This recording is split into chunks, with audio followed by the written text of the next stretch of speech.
Hey, it's Paul Ingram here with CollegeCenter.com, and I'm here at my good buddy Nick's school. Nick's going to tell you all about his training, where you can find him. We have a long history of training. We trained together in JKD back in the days, Kali, Jiu-Jitsu, all kinds of good training and stuff. And we just want to kind of get you introduced to Nick here. We're here at his school, and this is the place where we're going to be hanging out and doing our training at our instructor's training course, May 8th through the 12th, right? Find out that when Paul and I get together and just kind of hang out and be ourselves, It's fucked up. it is X-rated fucking fun. It gets Minus the cocaine and hookers. it gets crazy pretty quick. You too? Hey, you guys don't know this because neither one of you guys know. Back in the days when Paul and I were just like really discovering a whole bunch of different things for ourselves, you know, I was getting deeper and deeper and more into JKD, and Professor Harris was here and he had given us our first teaser on Illustrissimo. Paul had already done research on the JKD side of things and worked on A lot of different Kali stuff. A lot of different college stuff. You know, DBMA wasn't even a known thing around here, and Paul was already through it, you know what I mean? Yeah. So he was looking at a bunch of stuff, and Paul and I were over at the old academy one day in Bloomingdale just having our own fun, just training. No, not a class, just us hanging out. I don't know what the fuck happened. We both kind of let loose. I ended up catching Paul across the cheekbone, cutting him fucking wide open with the, you know what I mean? Yeah, he's bleeding from here, and we just kept on training. You mean? 10 minutes later, I'm getting the same fucking thing. You know what I mean? Like, you'd be like, these guys are friends.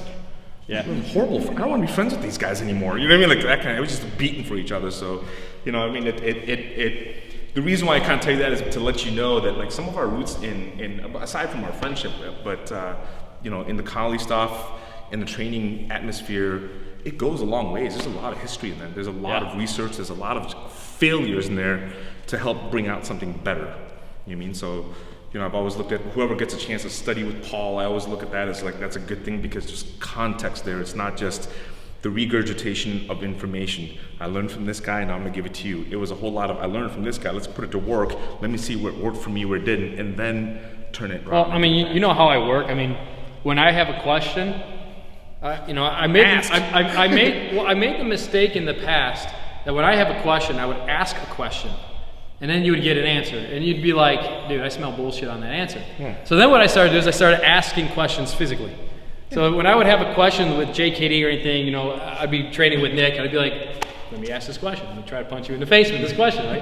And then I'd get a good answer, you know. And but that's one of the big things is that, you know, when you guys are training other styles and stuff, first of all, I'm a big believer that whatever style you train, whatever martial arts you train, whether it's Kali, JKD, Wing Chun, Krav Maga, it doesn't matter what it is, Taekwondo, right? If you are not experiencing other martial arts, you really don't know really anything about your own art. Now, you have to learn what other people are doing. You have to understand those reference points, the way their minds think, the way they operate, and for you to understand your own art. Well, that's exactly it. I mean, if you really want to further your thing, you have to understand how it applies to other structures. That's the problem with the martial arts academy. Wing Chun is always against Wing Chun. JKD is always against JKD. Boxing is always against boxing. How about taking boxing and putting it against Jiu-Jitsu? How about taking Jiu-Jitsu and putting it against Kali? Now you're starting to pit things that they're not of the same family, not of the same mold, and seeing what works and what doesn't. And that experience, you know, in the JKD terms like Bruce Lee used to write about, to research your own experience, that's where it comes from. Yeah. You know what I'm saying? Play with a bunch of stuff. And you know what? You may or may not agree with something. You still learn something out of it. So appreciate it for that. And then you're good to go. Yeah. You know, so. You know, in a friendship, competitiveness is important. You know, so when Nick and I would be sparring around, doing drills, I mean, a lot of times, like when we'd be doing a drill, it would turn into sparring. And then the sparring would just kind of turn into like some fighting or whatever. Yeah. But we understood that we're experimenting with the material that we're learning. And we get to work off of these different energies. So you do need to have some competition in there, but you know, you don't let that get in the way of the objective of what you're doing and of the friendship that's actually happening, being created here. Yep. You know, martial arts creates, I think, the strongest friendships. Some of the strongest friendships ever. It really does. You know, I mean, you know, you go to bars, hookers, you know, you get all together. Well, look, you go through the shit with somebody, when you bleed and sweat someone, with someone, I mean, you know that person in a different way that I think more intimate than most marriages, most probably, you know what I mean? Because you've gone through struggle together. You mean you came out of struggle probably because of each other. You know what I mean? So it's a big part, man. So that brotherhood, that camaraderie. Listen, I could do so many things in my life to make money. Money's easy. Okay, it's like not my motivator in life, but I always come back to something martial arts related because it's the vehicle of friendships. It's the vehicle of it's the fundamentals. It is the fundamentals. I think martial arts teaches you the fundamental of friendship. Where else can I go, kick somebody in the balls and be like, "Yeah, dude, that was awesome." Yeah, and then go grab a bite, and then go grab a burger afterwards. You know what I mean? So that's it. Anyway, so here's what we'll do. You're still rolling, right? Yep. He's gonna roll. This is a really important aspect, I think, of training. All martial arts, to me, have kind of three components to it. They always have the artistic expression, they always have the tactic, and then they have the training methods behind them. And sometimes what happens is one bleeds into the other or confuses another. Now, you and I were having this conversation earlier because there's certain behaviors that are happening that are not conducive to application. Right. They're not even conducive to the artistic expression. What they are is just a lazy expression, right? It's kind of uneducated. Yeah. And for me, whether I'm teaching through my Extreme Training Academy, JKD Kali Jiu-Jitsu, or I'm teaching through my S2 where I'm dealing with people who really need a functional skill, the idea is to always try and give them as much truth as you possibly can, and at the very least develop good habits. So for a minute, let's take a look at the edge weapon, the short blade. You see a lot of people, and this is a conversation Paul and I had off camera here a little bit ago, who don't understand that the guard position is about guarding. You're trying to hide as much of you behind the blade as you possibly can. So you got the blade prepared to do this. When you take that tip of the blade or the edge side of the blade out of the fight and you call that a guard, that's not a guard. You're not guarding anything. Nothing's being protected. Okay, that has a purpose, but right. Guard is not it. You know what I mean? A lot of people do, especially in Kali, some different styles of Kali, right? They start thinking that. They think that the chamber position is a guard position. Right. Well, the chamber position, it's a chamber position, meaning you unload from that position. Right. But even in other styles, right, they miss the first fundamental of every form that's in some of those styles, which is the actual salute, which is the basic guard position. The beginning of the guard position. It's the beginning and the end of the forms. Yep. So if we're looking at some of the styles and we're going into forms, right? You look at that, you start from this position, and then by the time you are finished with the form, right, you end in that position. Yeah. So returning back to correct. The guard. And you go to the chamber when you unleash the strike. Yeah. At the full strike. The full strike. The problem is because people aren't researching, people aren't getting that proper education, to get lazy about it, and they think that this thing is the thing, and there's no the thing in anything. If there was a secret in combat, trust me, I'd find it, Paul would find it, and that's all we would do, and just destroy everybody. Well, the secret is learn. The secret is train and learn. Yeah. Investigate. Ask the questions. And this is why I mentioned that you have to be able to get into other people's schools or just train with other people and express your art. And dude, when they beat you, when they tag you, don't sit there and be like, well, I don't know that. I don't have that. Dude, every great martial art they're all crossing the same information. Combat has the same core pillars. It's always going to be the same. It's just how we got there, right? Yeah. So that's really important to understand. And so when you guard up, stick-wise, knife-wise, double stick-wise, or whatever else, understand a guard is for a guard, okay? And when you have the chambering positions, you're not supposed to be spending 24 hours over there dancing around, because you're gonna get blitzed, and then you're mad at your instructor or your art saying, well, it failed me. You failed it, okay? You totally failed it because you're not understanding this. And that's okay if you don't know and you're asking to learn. The problem is when you don't know and you can't admit that you just don't know. Right. You know what I mean? And so, actually, I've seen videos of your guys. I've seen you correct people this way, which is great to see. Is you see the Ekis pattern or the 1-2, right? Mm-hmm. And people put this low. If the Ekis isn't high, protecting the head is a very easy target. Correct. So usually it doesn't happen on the 1s, it's on the 2s where you see people they drop it really badly.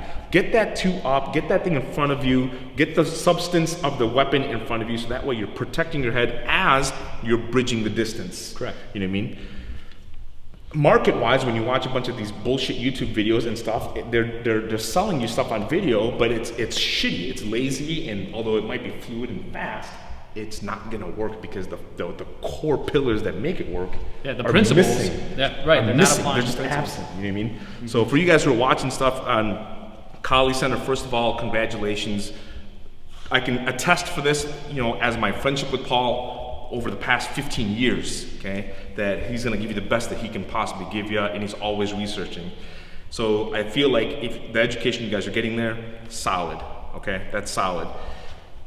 Go back to the fundamentals all the time. Fundamentals aren't fundamentals because they're basic or simple. They're fundamentals because they apply straight across the board. Everywhere, okay? yeah. And get in front of a mirror. In today's technology, you got plenty of time to take 15 selfies before you post one on Instagram. Use that same technology to improve your martial art. Video yourself for 30 seconds moving around.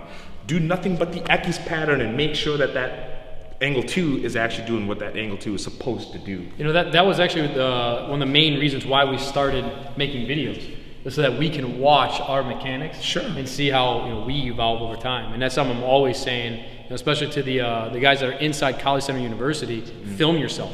Yeah. You know, because it's better than a mirror. Yeah, I mean, you don't see your own mistakes when you're just kind of going through it. But when you can see yourself from a third perspective, see yourself how someone else sees you, oh man, you see. You know, I mean, I remember the first time I made a video of my own flow. Dude, I mean, I thought I was good. I'm like moving around. I'm like, yeah, dude, I got it. And I rewatched the video. I was like, motherfucker, I've never done a day of training in my life. And I mean, I was training for like a few years before I finally made that first video. I probably told you that you were sucking ass anyway. You probably just didn't listen to me, but that's just the way things were back in those days. Yeah, I didn't. You know? I was definitely a delinquent. You know, but hey, listen, technology is great, and you could go in front of a mirror, watch that, but that moment's over the moment it's over. On video, you have that for the rest of your life, and now you can even track progression. You can look at different things. On that same video that you're looking at the Ekis, maybe you started looking at the Ekis. Later on in life, you might be like, I want to check my footwork. I want to check my base. I want to be able to check my guard. I want to be able to whatever, right? So having that in your library, aside from the simple fact that you're archiving a bunch of information, which is always cool 5 years, 8 years, 10 years down the road. Hell, I got videos from you back from like 2004. Yeah, way back. Yeah, right? Just us just banging it out. Okay, he doesn't look any different, honestly. Dude, I want to check out those videos. You know, I'm hoping that he's going to start pulling in some gray hair soon and match the rest of us big boys. But I can't tell you the value of having that kind of information. Well, I'm still 21. I'm 21 all these years, too. I'm 21. I'm 21 too. I just got 16 years of experience doing it, you know, so I'm just better at being 21. Okay, so anyways, guys, train hard, train well, train smart. That's really important. And take the time. Don't worry about speed and power. That just hides mechanical deficiencies. Do it right. Make quality training.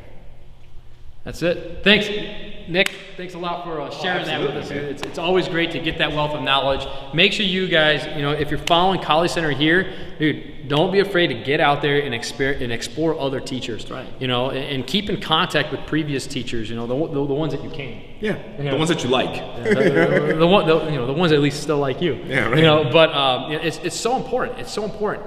Again, you have to be training other styles of martial arts to really fully understand your martial art. All right, so I want to thank Nick a lot for sharing that, especially on the guard. It's something we were talking about. Totally agree with it. I think people are just, you know, I mean, if you want to be great at martial arts, if you want to be great at anything, you have to start thinking above average. You know, you cannot be in the average mind frame. You have to start asking questions. If you are afraid to ask your teacher a question, if you're afraid to ask them a question verbally or even ask them and test them physically, you got to break out of that habit. And, you know, if your teacher doesn't like that, dude, start putting your attention to somewhere else. There's so many people that have this amazing information out there. You know, I tell my guys all the time. I tell my staff all the time, if you guys are not testing me, I'm going to fire you. You know, because it's your job. I want to get better at my job, at my skills, not only as a practitioner, but as a teacher. So if my students are not testing me and pushing me, then I cannot become a better teacher for you. You know, and for them. Don't look at it as a disrespect, right? If you're a student and you're asking your teacher, you're asking to learn. And if they care about you, and if they actually know their shit, they're going to give you what you're looking for or what you need at the moment. If you feel like I better not go ask Paul, I better not go ask Nick, honestly, you're probably training with the wrong people, because what they've done is they've placed a barrier where you can no longer ask a question, and they're expecting you to follow on blind faith. Yeah, dude. And I'm not a blind faith person. Ever. Not happening. Not in anything, not in business, not in religion, not in anything. So, ask questions, feel the answer, and, again, just experiment with stuff. I mean, that's how you build experience. That's how you build experience. And I always say that a question not asked is a problem unsolved. Yeah. And then it's just you're losing out on that opportunity on experiences and stuff. And it's experience that builds the martial artist. Yeah. So you got to put your time into that. And education tells you that, when you move around and ask questions, when you start to have experience, you're no longer looking for answers, you're looking for more questions. Yeah. You mean, where can I break this thing down and make it fall apart? Because when I get there, I'm gonna find some real truths. It's weird, but as a teacher, I almost feel like when you're looking at a bunch of people and you can see that they've got questions or someone's got a question, I actually get more disrespected that they're not asking their questions. I agree. Because then it's like, you're not letting me do my job. Yeah. Yeah. I want to do my job. That's why I'm a teacher. I want to do my job too. And I want to do it well. Right. So, and I want to make sure that my students, because I don't want to be represented by me, I want to be represented by my students. So, ask questions, be a part of the family, learn, grow, because when you guys go out and go teach or train, people can be like, that's one of Nick's guys, that's one of Paul's guys, that's a Kali Center guy, that's an S2 guy. You know what I mean? Yeah. And that stands for more than just me making a YouTube video for myself saying, I'm awesome, because I am awesome. But it means more when somebody else is doing it. Yeah. That's how I look at it. So I mean, look at all the information that we talked about, guard positions, chamber positions, all these things. And, don't take anybody's word just as I said so. Yeah. Get in there, ask the questions, experiment, push the teacher, especially if they're not giving you a good answer. That's when you got to just ask the question. You got to ask them more physically. All right. And just work that out. Don't be afraid to ask them questions. Again, if they're not going to take you seriously as a student, if they're not going to answer your questions, or they have any problems with you asking questions, you really need to start taking your time and focus it somewhere else. Remember, to get better, to get good at martial arts, you have to be thinking above average, and you got to be willing to perform above average and keep driving yourself forward. That's right. That's what I was talking about in one of my last videos about potential. Martial arts teaches you what your potential is, but it also teaches you that how much further you can take it. Yeah. But you have to be willing to let yourself go. Yeah, and then just don't forget, amateurs train till they get it right, professionals train till they get it wrong. That's it. You get it right, they get it wrong again, and you keep going. Thanks a lot, Nick, again. Thanks for everything. Absolutely. Where can people find you if they want to train with you? You guys can find me, Extreme Training. Find me on social media is the easiest place. Facebook, my martial arts academy at Extreme Training Academy. That's with an X, not with an E. You can find my S2 Strategic Defense. That's separate page, separate business. You guys can find me on Instagram at S2 Strategic. You can find me on Twitter at S2 Strategic. And you can always go to my website, s2strategic.com. Nice. Thanks a lot. And we're going to see you guys soon here at the Kali Center. Thanks for joining. Hit the thumbs up button, especially if you got a lot of good information out of this. I know I did. Leave me a comment below. What did you learn from this video? What do you agree with? What do you disagree with? Hit that subscribe button, and we'll catch you back here at Kali Center in the next video. All right. Thanks a lot.